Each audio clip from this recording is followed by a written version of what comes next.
I called this meeting specifically to talk to Ogoni youth because you see all of the gang ups and all of that.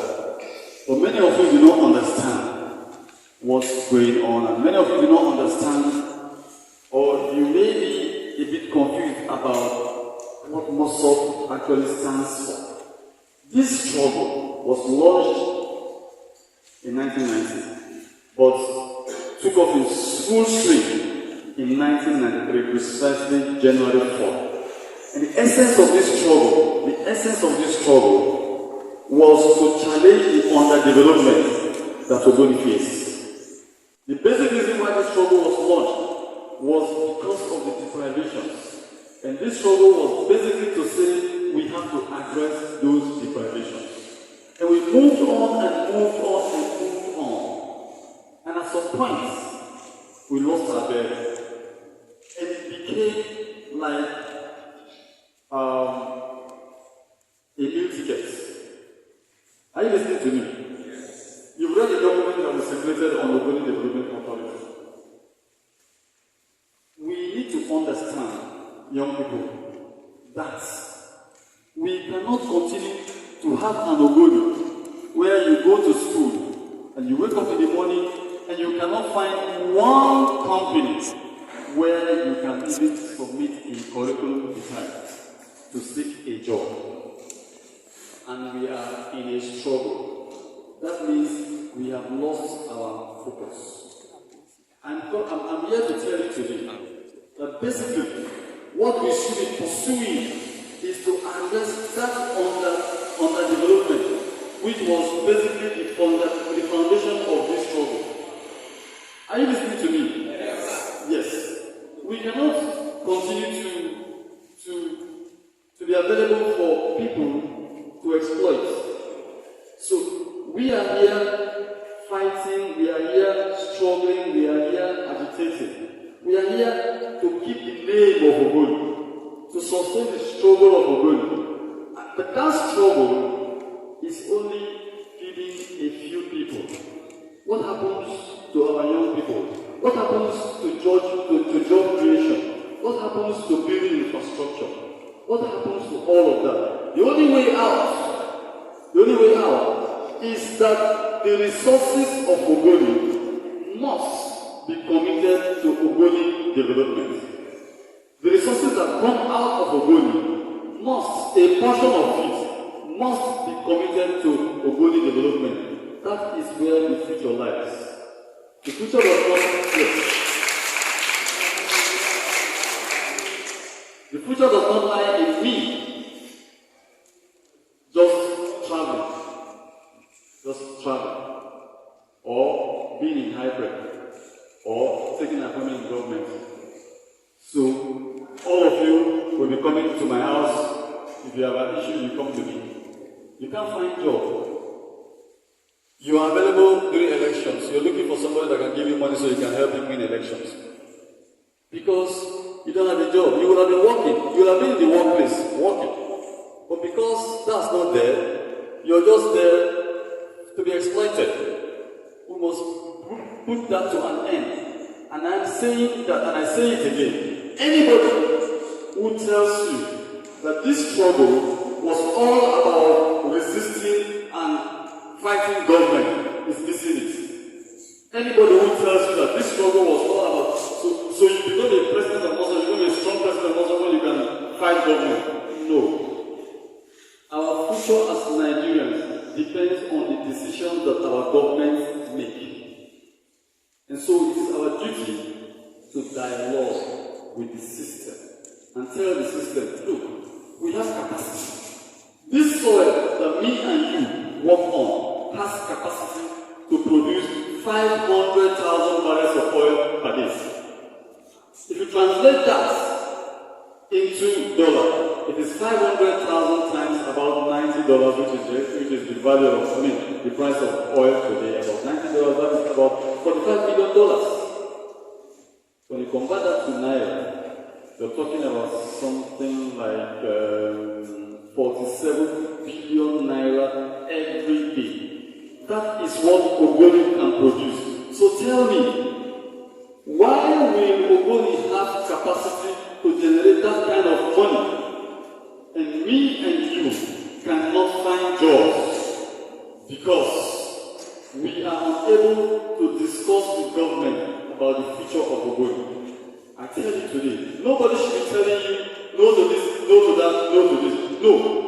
All of us have made sacrifices. And we have not compromised. We've made sacrifices and we've not compromised.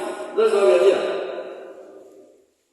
The future, the only hope we have is Mide-ko. And Mide-ko is enforceable within the Nigerian system.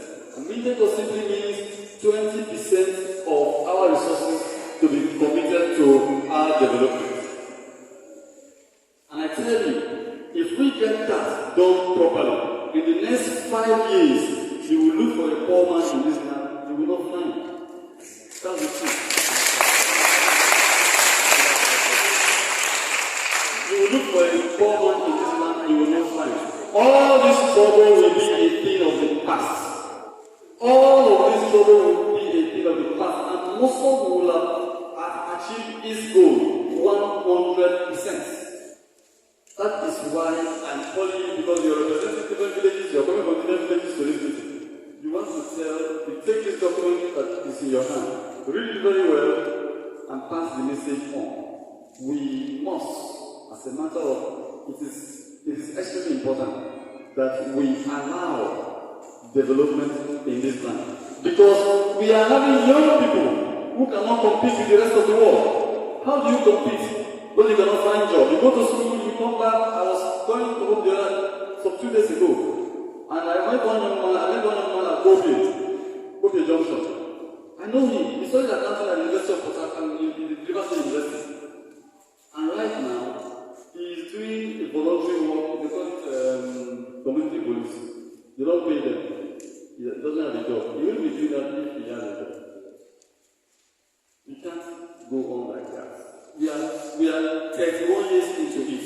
Tell me, can anybody tell me, in respect of driving the goal of Mide-ko and getting commitment for urban development, can anybody tell me in the past 31 years, how much progress have we made? How much progress have we made? No progress. No progress. I'm not hearing you. No progress. The reason why you're not having progress is because money is not entering Ogoni to drive development. Development is powered by money. And money is not entering our system to drive development. And they will not bring money from Bayelsa, or from Benue, or from Kogi, from Adamawa, or from Akwa Ibom. They will bring the money from Akwa Ibom will not build Ogoni. When Ogoni has capacity, the oil resources alone, I'm not adding gas, oil alone has capacity to generate as much as 45 billion naira per day. Per day. See that kind of money? It's crazy.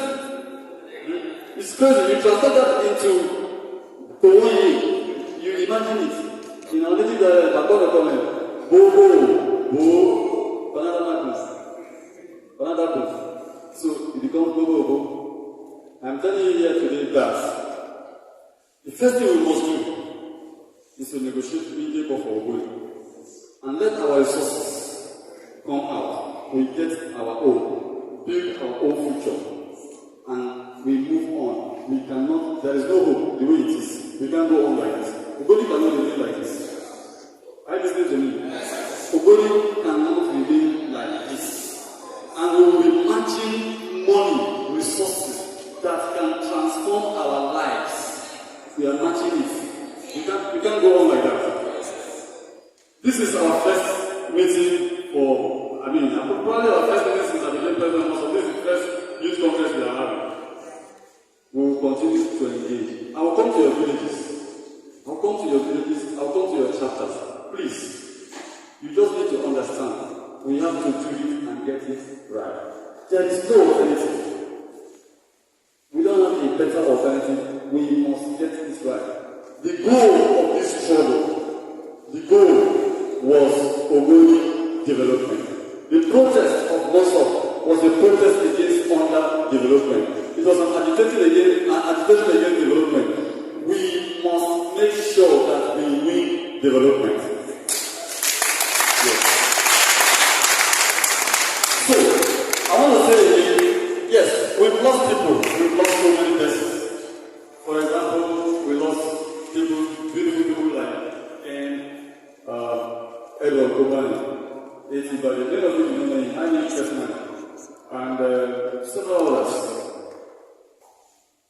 If we fail to achieve the goal of this struggle, which is the development, it simply means that all of the losses, all of the people who died, they have died in vain. The only thing that we must do to keep their name and their sacrifices, to give value to their sacrifices, the only thing we must do is that we must achieve development.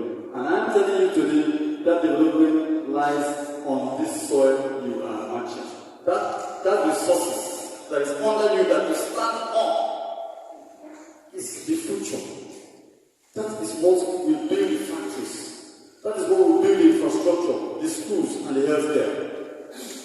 There are people who tell us that, no, they feel like we can't do that. No, we can't listen to that. All of us loved our leaders, and we lost them. But after Ken died, you remember, after Ken died, they took Share to court, and Share paid $15.5 million as compensation to the families. Am I right? Do you remember that incident? $15.5 million were paid to the family. Is it not so? Did they not take the money? Did they not take the money? They took the money, and they come and tell you should reject development. How? Why did they take the money? Those people that are talking and raising opposition here and there and causing trouble here and there, they took the money, $15.5 million. If you convert it to Naira today, 20 billion Naira. They took it. And they want you to remain like this. No. We must tell them no. Is that clear? I say no. You can't accept it. Tell them keep the money. And so if they do not refuse the money, we will not refuse.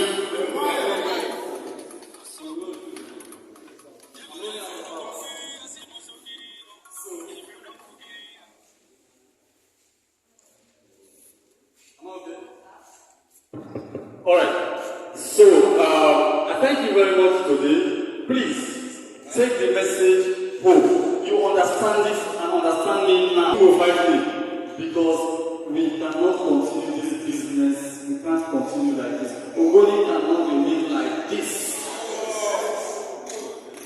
The young people will go to school and cannot find us. No. But we have wealth under us. The God bless us. And we cannot transform that wealth. We can't transform those resources into wealth. Real wealth. No. We can't do that. We can't go on with that. We can't.